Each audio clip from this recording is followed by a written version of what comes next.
เกิดเหตุที่ว่ามีรถบรรทุกขี่เข่าครัวแล้วสุดท้ายครัวหับน้ำหนักรถบรรทุกบ่ได้สุดท้ายเหตุให้รถบรรทุกตกเลยให้ครัวหักเหตุการณ์นี้มันเกิดในวันที่11 พฤศจิกายน 2025อยู่แถวบริเวณเส้นทางบ้านไปนาเหล่าบ้านเอกสร้างบ้านพลทันบ้านพลโฮงเมือง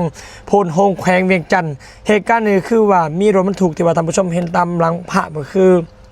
ที่ว่ารถบรรทุกสีแดงเนาะได้ขี่ข้ามครัวสุดท้ายครัวหับน้ำหนักบ่ไหวครัวก็เลยหักเห็นให้รถบรรทุกจมลงไปในน้ำเลยส่วนหัวของรถนะพอดีว่าขึ้นฝั่งมาได้แต่ว่าทางท้ายรถบรรทุกมันตกลงไปเลยเหตุการณ์ตัวนี้อยากให้ทางหน่วยงานรัฐเฮาเนาะได้มีกำหนดและมีป้ายมีหยังว่าว่ามองครัวตัวนี้บ่ควรให้รถบรรทุกขี่ผ่านหรือว่าเพิ่นมีป้ายมีหยังแล้วแต่ก็บ่ได้ปฏิบัติอันนี้เฮาก็จึงไปเบิ่งกันอีกเนาะตัวนี้เนาะเพราะว่าเห็นมาหลายคือเหตุการณ์ตอนหนึ่งกับวัง3-4 เดือนก่อนก็เกิดเหตุการณ์รถบรรทุกนี่ไปเห็นทางคอมเมนต์พี่น้องประชาชนนี่ก็น่าสนใจได้ว่าสิโทษที่ว่า